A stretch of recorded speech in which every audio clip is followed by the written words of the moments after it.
Hvala za besedo, lepo pozdravljeni. S to knjigo smo po 150 letih zdaj končno vendarle uspeli izdati bogato pripovedno gradivo, ki je ga izbral Gašper Križnik, preprost čevljar in trgovec iz Motnika pri Kamniku. In čeprav ni bil šolan, bi vendarle za njega lahko rekli, da je bil nekakšen folklorist samouk, saj je skoraj vse svoje življenje posvetil zapisovanju pravljic in povedk. In sicer to predvsem v svojem domačem kraju in okolici, vse do Vranskega in Mozirja. Sprošno, da bi mu pripovedi izdali, se je že Križnik sam obračal na številne filologe svojega časa, predvsem na sodelavce Slovenske matice in na poljskega jezikoslovca Jana Boduena de Courtneya, kateremu je pošiljal gradivo v Sankt Peterburško akademijo znanosti, vendar zaman. Pripovedi, ki jih je zbral, pa se odlikujejo tako po bogastvu motivike, kot po neizumetničenem stilu in živahnosti pripovedovanja in besedišču, ki vsebuje številne neznane izraze, danes nam povsem neznane izraze za specifične orodja, predmete in obrtne dejavnosti, ki so danes že izumrle.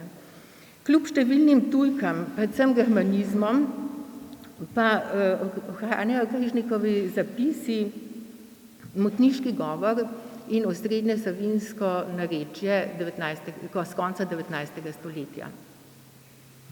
Pri urejanju smo se odločili za minimalne posege v besedilo, da bi ohranili avtentičnost pripovedi in pestrost zgodb. Dodali smo pa na koncu vsake zgodbe razlago neznanih besed in prav tako tudi slovar na koncu knjige.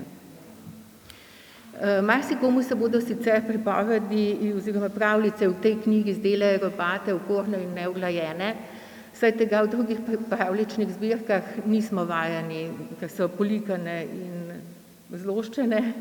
Križnikove pravljice pa ohranjajo svojo pristno podobo.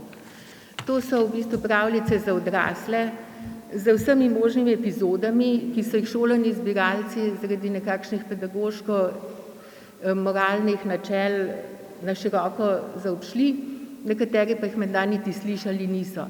Križnik pa jih je zajel ne kot cenzor, filolog ali literat, ampak kot so mu jih pripovedovali preprosti ljudje.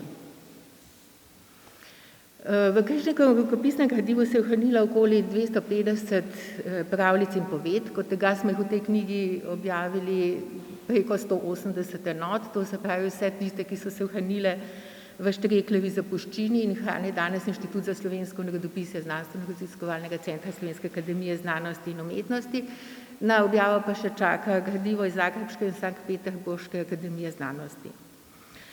Križnikove pravljice pa niso samo svoje le po jeziku, pač pa tudi po vsebini in kljub temu, da je mnoge med njimi mogoče uvrstiti v mednarodne pravljične tipe, lahko najdemo v njih nešteto zanimivih elementov jezikovnih posebnosti, vsebinskih in motivnih posebnosti in prvinsko pravljično simboliko in sporočilnost. Bogato gradivo ohranja pripovedi 19. stoletja in lahko rečemo, da je s to knjigo pripovedno izročilo osrednje Slovenije končno umeščeno na zemljevid nesnovne dediščine in v mednarodni prostor.